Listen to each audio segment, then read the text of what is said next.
তো তাবিজ যারা পড়েন ছিঁড়ে ফেলবেন আজকে, রাজি আছেন তো? ছিঁড়ে কি করবেন? সূরা ফাতিহা পড়বেন, পড়ে ঝাড়ফুঁক চলবে আজকে থেকে।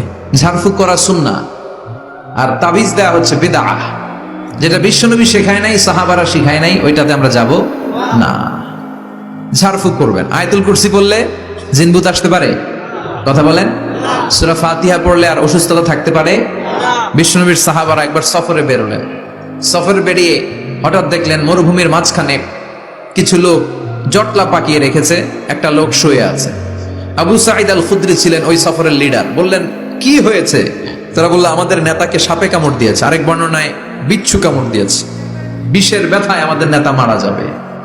তারা নানা ধরনের বৈদ্যরাজ কবিরাজদেরকে এনে মন্ত্র পড়াচ্ছিল, সবাই মন্ত্র পড়ছিল, ছু মন্ত্র ছু, কালিকুত্তার ঘু।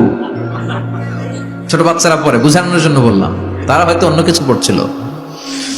তো এই যে এগুলো পড়ে ফু দিলে কি ভালো হয়? কথা কন, আরো রোগ বাড়ে, ঠিক কিনা?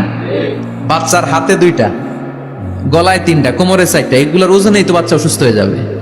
কথা বুঝতে পেরেছেন? আবার কোমরে লাগায়, এটারে কি বলে? কাইতন। কি কয়?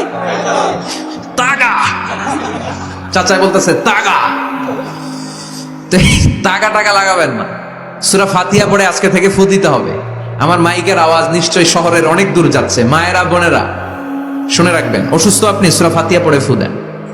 বিশ্বনবী রাতের বেলায় বিছানায় যাওয়ার আগে সকাল সন্ধ্যা 3 কুল পড়ে হাতে ফু দিতেন। এরকম 2 হাতটা একসাথে করে এখানে ফু দিয়ে মাথা থেকে শুরু করে মেসেজ করতেন পা পর্যন্ত, দেহের যতটুকু জায়গায় যায়। সূরাতুল ইখলাস, সূরাতুল ফালাক, সূরাতুন নাস, এই 3টা সূরাকে একসাথে বলে কুল আস-সালাসা, মানে 3 কুল। কি বলে? এই 3 কুল পড়ে না। তারপর হাতের রেখাতে অনেকে ভাগ্য বলতে চায়, এটা ভুয়া কথা। এই হাতের রেখায় কোনো ভাগ্য থাকে না। আপনারা শুনলেই কিছু মানবেন না, আপনারা কোরআন হাদিস দিয়ে যাচাই করবেন, দলিল খুঁজবেন। কি খুঁজবেন? দলিল। 1.5 কাঠার একটা জায়গা কুমিল্লা শহরে কিনবে, এটার দলিলটা ঠিক আছে কিনা দেখার জন্য পাগল হয়ে যাবে। নিজে বুঝে না, আরেকজনের কাছে যায় যে পাক্কা বুঝে, দেখেন দলিলটা ঠিক আছে কিনা। তো 1.5 কাঠা জায়গার দলিল ঠিক আছে কিনা পাগল হয়ে গেলেন। যেই জান্নাতের দাম গোটা দুনিয়াটারে 10,000 বার বিক্রি করলেও জান্নাতের একটা চেয়ারের দাম হবে না, ঠিক কিনা? তো ওই জান্নাত আপনি পাবেন যেই আমল করে, ওই আমলের দলিল লাগবে না? কথা বলেন।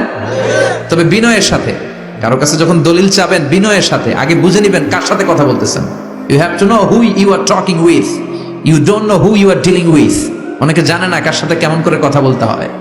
এজন্য আমি বলি যে জাননেওয়ালার উপরও জাননেওয়ালা আছে। তোমার অনেক পড়তে হবে, অনেক জানতে হবে, তাহলে তুমি সব বুঝবা, ঠিক কিনা?